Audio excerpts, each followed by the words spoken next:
Hello friends, मैं हूं हेमंत संरक्षिता और मैं आपका एक बार फिर से स्वागत करता हूं आपके अपने YouTube चैनल सम्यक एजुकेशन ग्रुप में। तो मेरे प्यारे दोस्तों, आप सभी ने फर्स्ट वीडियो को जो इतना प्यार दिया ना, उसके लिए आप सभी का बहुत बहुत दिल से धन्यवाद। और आज मैं आप सभी के लिए उस वीडियो का नेक्स्ट पार्ट, सेकंड पार्ट लेकर के आया हूं, जो बहुत ही इंपॉर्टेंट और बहुत ही इंटरेस्टिंग होने वाला है। क्योंकि इस पार्ट से हर एक एग्जाम में क्वेश्चन बनता ही बनता है। तो इसलिए आप वीडियो को स्किप मत कीजिएगा और अंत तक बने रहिएगा। तो चलिए जल्दी से रेडी हो जाइए, तो हम स्टार्ट करते हैं आज की क्लास। तो मेरे प्यारे दोस्तों, हमने पिछली क्लास में या पिछली वीडियो में 3 तरह के जीवों को पढ़ा था लास्ट में। तो 3 तरह के जीव, सबसे पहला जो जीव था वो था प्राणी संभोजी होलोजोइक, दूसरा जीव था परजीवी पैरासाइट्स, और तीसरा जीव था मर्तोपजीवी यानी कि सैप्रोजोइक। और ये तीनों जीव अलग अलग प्रकार से अपने भोजन के लिए स्ट्रगल करते हैं, अपने भोजन के लिए डिपेंड रहते हैं। तो अगर मैं अब ये आपसे पूछ लूं कि हमें भोजन की आवश्यकता क्यों होती है, why we need of food, तो आप कहेंगे हमें भोजन की आवश्यकता होती है सप्लाई ऑफ एनर्जी यानी कि ऊर्जा की पूर्ति के लिए, ग्रोथ ऑफ द बॉडी यानी कि शरीर की वृद्धि के लिए, repair of damage body part यानी कि शरीर की जो टूट फूट की मरम्मत करनी होती है ना, उसके लिए, एंड हमें भोजन की आवश्यकता होती है प्रोटेक्शन ऑफ डिजीज यानी कि रोगों से लड़ने के लिए, रोगों से सुरक्षा के लिए हमें भोजन की आवश्यकता होती है। तो इस प्रकार से हमें भोजन की आवश्यकता होती है। तो अब हम किस प्रकार के भोजन की बात कर रहे हैं? क्या चाउमीन, मोमोज, बर्गर ये जंक फूड, इस तरह के भोजन की हम बात कर रहे हैं? नहीं, ये protein less, vitamin less food होता है, जो एक तरह से हमारी बॉडी के लिए बहुत ज्यादा हार्मफुल होता है। तो इस प्रकार के फूड को तो हमें अवॉइड ही करना है, इस प्रकार का भोजन हमें नहीं लेना है। तो हम भोजन की बात कर रहे हैं ना, जो न्यूट्रिएंट से भरा हो, जो पोषक तत्वों से भरा हो, उस प्रकार के भोजन की हम बात कर रहे हैं, जो एकदम से हमारी बॉडी के लिए बहुत ही बेनिफिशियल होता है, न्यूट्रिएंट से भरपूर। तो अब शब्द आया है न्यूट्रिएंट्स, तो यहां से पोषक पदार्थ, न्यूट्रिएंट्स। अब ये पोषक पदार्थ क्या होते हैं, इन्हें जानना जरूरी है। तो मेरे प्यारे दोस्तों, ये एक प्रकार के रासायनिक पदार्थ होते हैं, केमिकल कंपाउंड होते हैं, जिनकी एक थोड़ी सी मात्रा, एक उचित मात्रा हमारी बॉडी को स्वस्थ बनाए रखने के लिए बहुत ज्यादा आवश्यक होती है।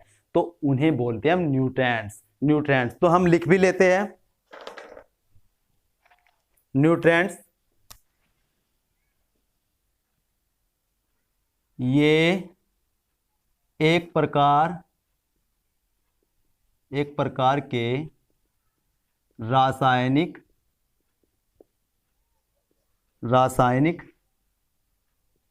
पदार्थ, केमिकल कंपाउंड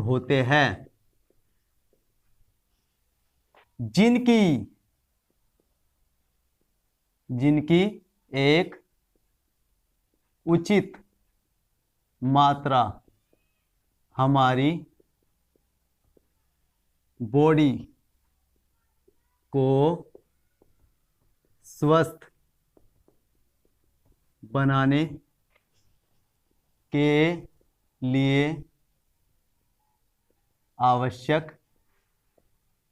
होती है। तो ये होते हैं हमारे पोषक पदार्थ। अब ये जो पोषक पदार्थ होते हैं, ये रासायनिक पदार्थ होते हैं। ये भी 2 प्रकार के होते हैं। एक तो होता है आपका कार्बनिक पदार्थ, ऑर्गेनिक सब्सटेंसेस, दूसरा होता है आपका अकार्बनिक पदार्थ, इनऑर्गेनिक सब्सटेंसेस।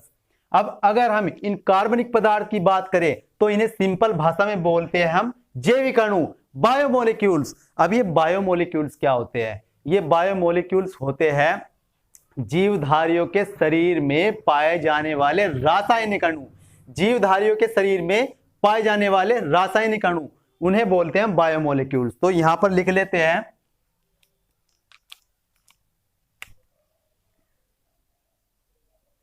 जीवधारियों के शरीर में पाए जाने वाले रासायनिक अणु, जीवधारियों के शरीर में पाए जाने वाले रासायनिक अणु। तो ये होते हैं आपके क्या, कार्बनिक पदार्थ। अभी जो कार्बनिक पदार्थ होते हैं ये भी आपके कई प्रकार के होते हैं। एक तो होता है आपका कार्बोहाइड्रेट्स, दूसरा होता है आपका प्रोटीन्स, और तीसरा होता है आपका वसा या फैट। तो ये 3 प्रकार के होते हैं। आज हम बात करते हैं इस टॉपिक में, इस वीडियो में कार्बोहाइड्रेट्स की। तो माय डियर फ्रेंड्स, ये जो कार्बोहाइड्रेट होते हैं, कुछ कार्बोहाइड्रेट्स शरीर के संरचनात्मक तत्वों का निर्माण करते हैं, कुछ कार्बोहाइड्रेट शरीर के संरचनात्मक तत्वों का निर्माण करते हैं और कुछ ऊर्जा प्रदान करते हैं, और ये एकदम से शक्तिदायक होते हैं जो शरीर के लिए बहुत ज्यादा आवश्यक होते हैं। और हमारी बॉडी का 1% भाग कार्बोहाइड्रेट ही बनाते हैं। तो जब कार्बन, ऑक्सीजन, हाइड्रोजन एक उचित मात्रा में, एक नियत मात्रा में मिले होते हैं, फिक्स रेशो में मिले होते हैं, तो कार्बोहाइड्रेट प्राप्त होता है। तो इसका सूत्र भी होता है, तो सूत्र भी लिख लेते हैं हम इसका।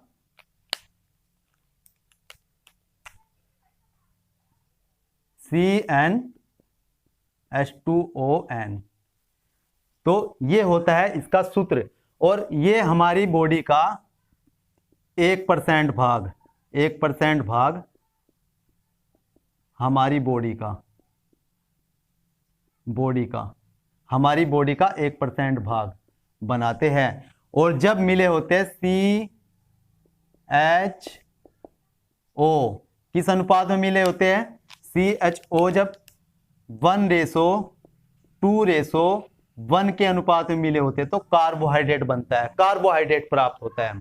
तो अब हम कार्बोहाइड्रेट की बात करें तो ये भी कई प्रकार का होता है, ये भी 3 प्रकार का होता है। तो पहला तो होता है आपका मोनोसैकेराइड्स, जिसे हम ओलिगोसैकेराइड्स के नाम से भी जानते हैं। दूसरा होता है आपका डाइसैकेराइड्स, और तीसरा होता है आपका पॉलीसैकेराइड्स।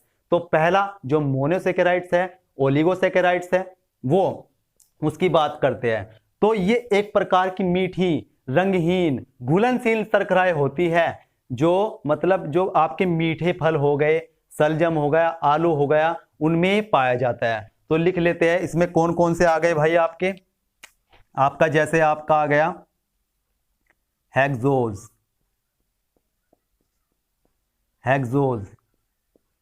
पेप्टोज,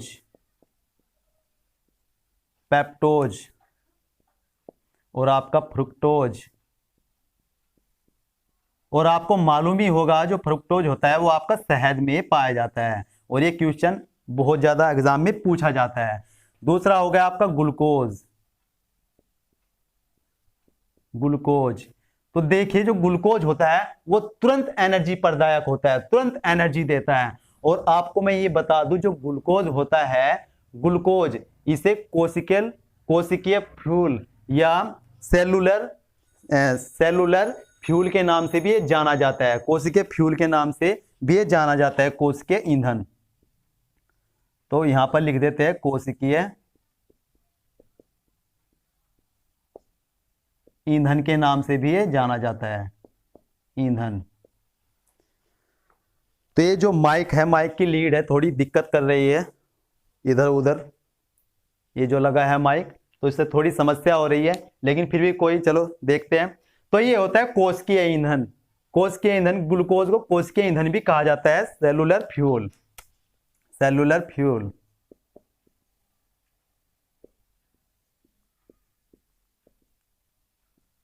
फ्यूल। अब बात करते हैं डाइसैकेराइड्स की। भाई ये जो मोनोसैकेराइड्स है या ओलिगोसैकेराइड्स है, जब ये इकट्ठे हो जाते हैं ना, इकट्ठे यानी कितने, जब 10 की संख्या में इकट्ठे हो जाते हैं तो बना लेते हैं डाइसैकेराइड्स। यानी कि हम यहां पर लिख सकते हैं ये 10 मोनोसैकेराइड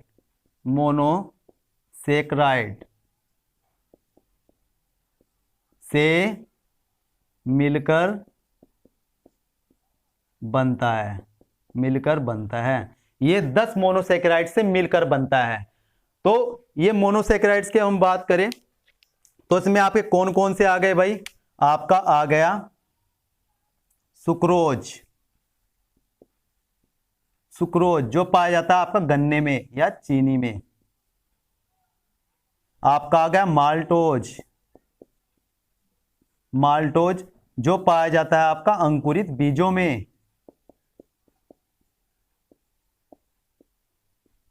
बीजों में। और आपका हो गया लैक्टोज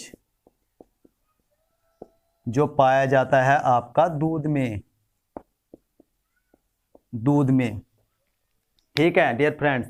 तो अगर हम पॉलीसैकेराइड्स की बात करें, जब ये मोनोसैकेराइड्स ओलिगोसैकेराइड्स 1000 की संख्या में हो जाते हैं या उससे भी ज्यादा हो जाते हैं तो हमें प्राप्त होता है पॉलीसैकेराइड्स, हमें प्राप्त होता है पॉलीसैकेराइड्स। तो हम यहां लिख लेते हैं भाई ये 1000 या उससे अधिक मोनोसैकेराइड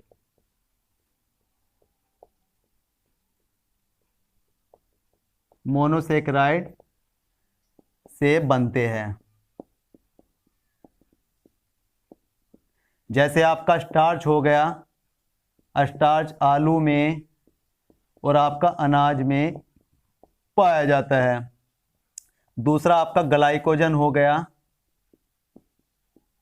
ग्लाइकोजन आपका जंतु आंत में, जंतुओं की आंत में, जंतुओं की यकृत में, जंतुओं की यकृत में, यकृत में। और आपका थर्ड हो गया सेलुलोज, सेलुलोज। और सेलुलोज की बात करें हम, जो कपास होती है, कपास और कागज, वो कागज ये शुद्ध सेलुलोज के बने होते हैं। कपास और कागज शुद्ध सेलुलोज के बने होते हैं, शुद्ध सेलुलोज के बने होते हैं। और आपका पेड़ों की, ये पेड़ों की कोशिका भित्ति में भी पाए जाते हैं। पेड़ों की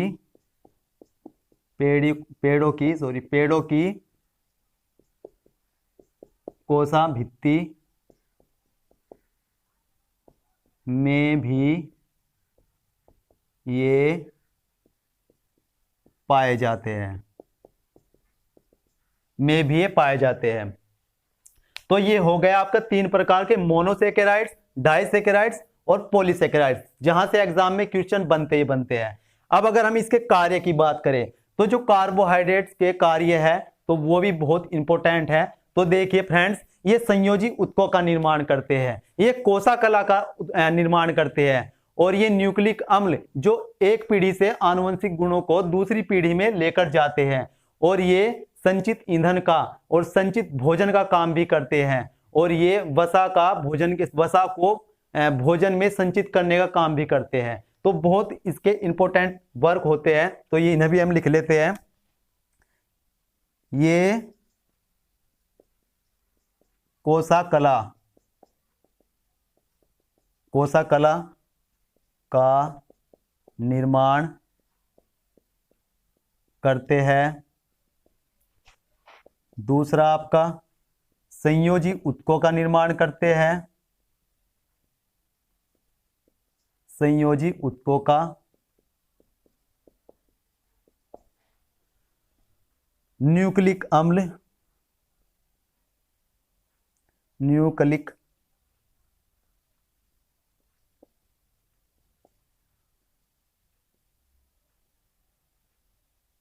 अम्ल का निर्माण